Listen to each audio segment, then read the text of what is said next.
को एक बेटा विवाह गीत सुनाने जा रही हूँ। आप लोग को अच्छा लगे तो लाइक शेयर और सब्सक्राइब करिएगा।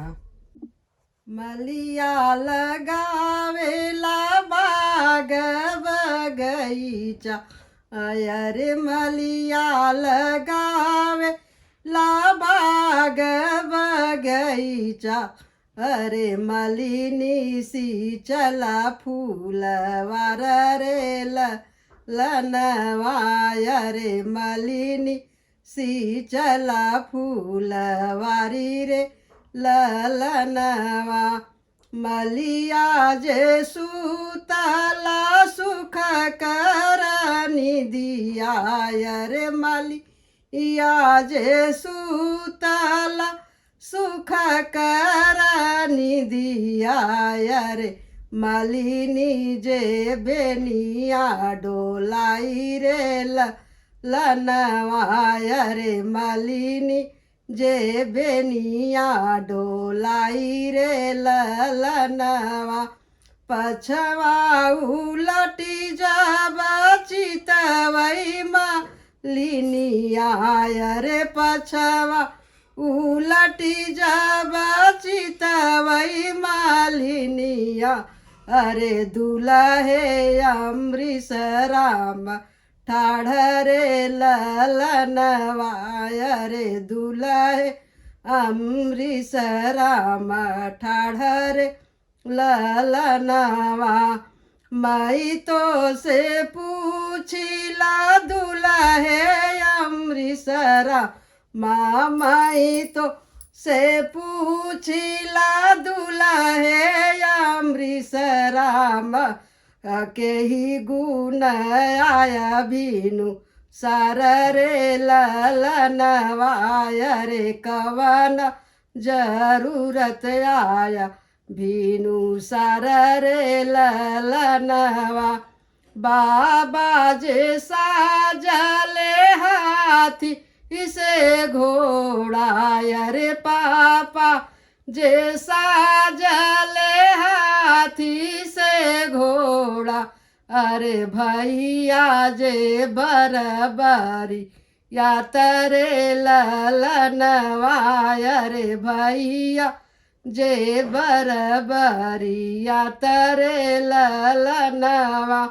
हम तउआए मालिनी मऊरा जरूरत, हम तउआए मालिनी मऊरा के खातिर, ब्याहन जबई बड़ी दूर रे ललनवा, अरे ब्याहन जबई बड़ी दूर रे ललनवा।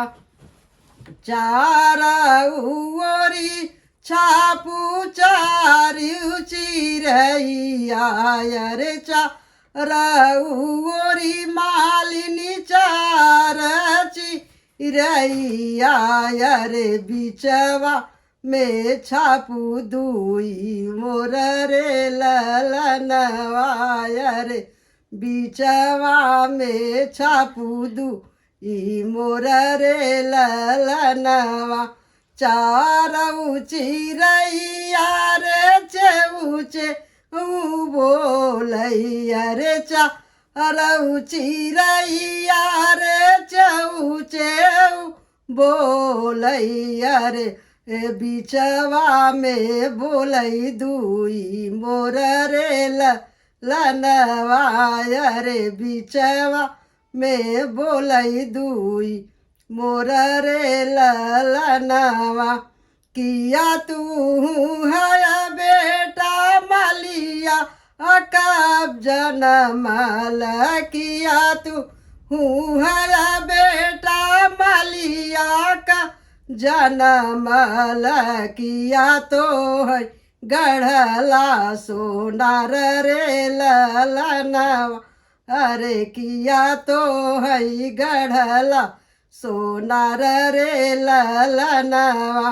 नहीं हम हई मलिया का जनमल, नहीं हम हई मालिनी मलिया का जनमल अरे नाही हम गढ़ला सोनार रे लनवा अरे नाही मई गढ़ला सोनार रे लनवा। माता पिता मिली जन्म दिए है, माता पिता मिली जन्म दिए है, सूरत गढ़नी भगवान रे ललनवा रे सूरत गढ़ले भगवान रे ललनवा।